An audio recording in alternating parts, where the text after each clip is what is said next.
Bonjour à tous, voilà un petit tuto pour vous faire partager une découverte que j'ai faite grâce à Julien Crémou, un professeur des écoles de mon réseau sur Twitter, et Elodie BC, qui est aussi donc une PE que j'ai découvert sur Twitter dans mon réseau, qui en fait ont partagé il y a une semaine en fait une manière de pouvoir automatiser des ceintures de compétences pour leurs élèves à travers un Google Sheet. Je vais vous expliquer un peu et je les remercie vraiment chaudement de m'avoir montré comment faire parce que je trouve ça super génial. Donc moi je suis Sébastien Franc, je suis professeur d'anglais au lycée des Flandres dans l'académie de Lille à Hasbrook et je suis fort intéressé dans ma pratique pour évaluer mes élèves au fil de l'eau avec, alors j'ai fait des nœuds papillons de compétences euh, qui suivent les ceintures de compétences du collectif ceinture de compétences. Donc voilà, donc en gros je vous montre ici sur le premier écran, en fait voilà le rendu que ça donne, c'est-à-dire que individuellement chaque élève va avoir un lien dans lequel apparaît.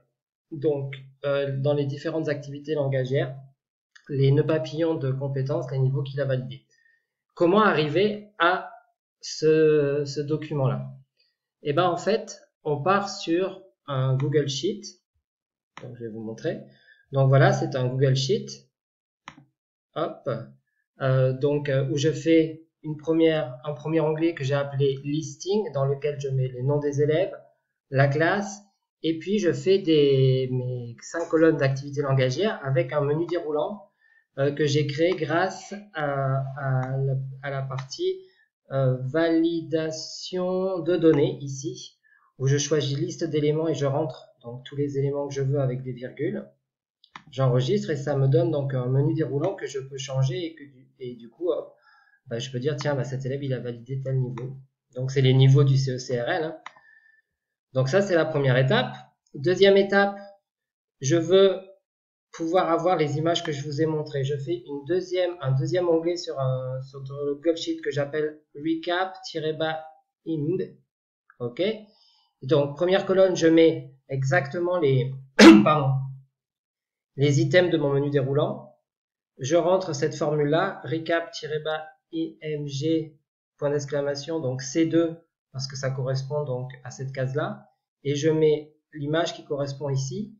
Et pour mettre l'image, il suffit de faire insertion, image, image dans cellule. Et après, vous prenez l'image que vous voulez. Donc, insertion, image dans cellule. Et puis, je crée un onglet par élève. Là, il faut faire un onglet par élève. C'est sûr que là, du coup, ça va être un petit peu long à faire. Mais grâce aux formules que j'ai découvert grâce à Elodie et Julien, je pense que du coup, on peut gagner du temps. Donc, je crée mon tableau comme je veux avec mes différentes colonnes et mes différentes cases. Hein.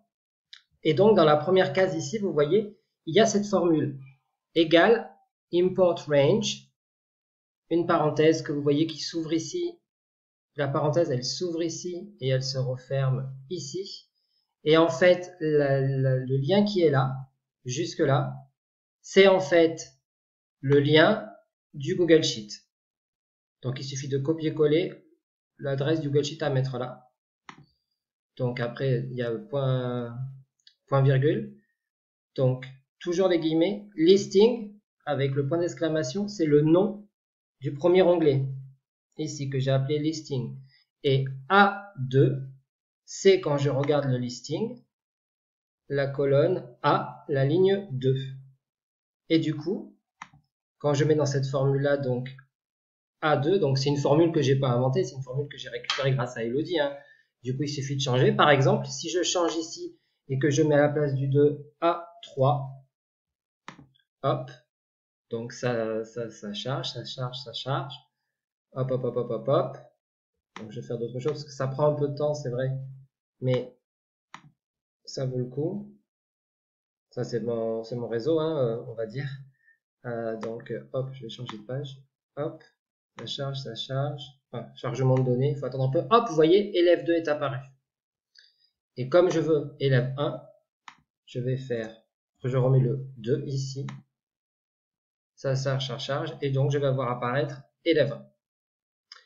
Du coup, Les cases qui sont intéressantes, c'est les cases qui sont là avec une autre formule. Par exemple, ici, j'ai une autre formule qui est celle-ci. Donc, tac, tac, tac, tac. Indirect recherche, import range, donc l'adresse du Google Sheet. Listing C2. Et donc, quand je regarde le C2 du listing, c'est en fait C2, c'est donc ici la case prêt à 1. Et je mets ici donc point virgule, et ça c'est recap-img, ça en fait, cette formule-là, elle renvoie ici à ma feuille, celle-ci. Et j'ai pris de la case A2 jusqu'à la case donc C11 ici. Ok, donc j'écris dans la formule donc le $A, $2, 2 points, $C, $11 qui montre donc l'ensemble. Et là j'ai laissé 2 0, je sais pas trop ce que c'est, j'avoue j'ai un peu regardé, mais ça n'a pas de grande incidence sur les choses, on va dire. Donc ça c'est une partie des choses que j'ai peut-être pas comprises, mais finalement par rapport à ce que je veux pour l'instant, en tout cas je regarderai, ça change pas les choses. Et donc je vois bien du coup que quand je fais cette formule là, ça fait apparaître ici cette image là qui correspond en fait dans cette feuille là au prêt à 1 qui correspond au prêt à 1 que j'ai sélectionné ici. Par exemple, si à un moment donné dans l'année je change et que l'élève devient A1, je change A1 sur cette feuille-là, et quand je retourne sur cette feuille-là, vous voyez, l'image est devenue A1. Je rechange, prêt à 1, je reviens sur ma feuille, ça met un peu de temps, vous voyez? Du coup, j'ai fait la formule de la première case. Ce que je fais, c'est que je prends cette formule, vous voyez avec le petit truc carré bleu, je la mets ici, boum, ça me copie la formule, mais ça m'a copié la formule pour le C2. Du coup, je n'ai plus qu'à changer juste la lettre qui est là, et au lieu de C, je mets D2, E2, F2, et G2. Et du coup, ça charge et ça va remplacer par les dessins qui correspondent par rapport à donc D2, E2, F2, G2. Et vous voyez, apparaissent petit à petit, ça prend du temps, hein, apparaissent les images correspondantes. Du coup, je veux faire un deuxième élève. Il suffit que je duplique la page 1, j'ai cette copie-là, et j'ai juste qu'à changer en fait les chiffres ou les lignes qui correspondent. Ici, je vais mettre A3. Ici, je vais mettre D3. Pardon. Ici, je vais mettre du coup C3. D3. E3.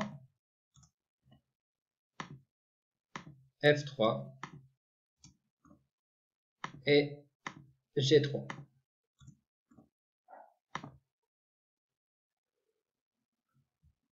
Et si je regarde bien, élève 1, donc on a prêt A1, A1, A2, B1-, B1-. Je vérifie. Donc là, j'ai A1 parce que tout à l'heure, je m'étais trompé et j'avais changé la lettre, mais c'est C2. Et donc ici, c'est D2. Voilà. Donc, prêt A1, A1, A2, B1, B1-. Si je vais sur le 2, j'ai A2, A1+, A1+, A1+, A1+. Si je regarde sur mon listing, j'ai A2, A1+, A1+, A1+, A1+. Imaginons que mon élève a progressé, je le passe en A2 ici dans mon listing. Sur sa feuille, ça va passer en A2 ici, vous voyez en speaking. Afin de pouvoir donner à l'élève, il suffit qu'après je fasse ici fichier, je fais publier sur le web, publier, je fais student1, et j'ai un lien que je peux donner à l'élève. Je peux aussi l'intégrer sur un site.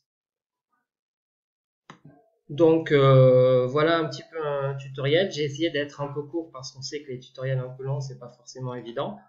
Si vous avez des questions, n'hésitez pas du coup à commenter la vidéo. Vous pouvez me retrouver, je vais le marquer là, vous pouvez me retrouver sur Twitter. Donc moi mon arrobase c'est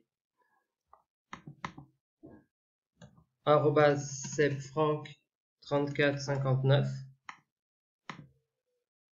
sur Twitter. Et puis je tenais à remercier donc Elodie et Julien Crémou qui m'ont aidé à faire ce travail-là avec les formules. Et voilà, et vous pouvez les retrouver aussi sur Twitter. Voilà, donc n'hésitez pas si vous avez des questions à commenter. Et puis à très vite et merci de votre attention. Au revoir.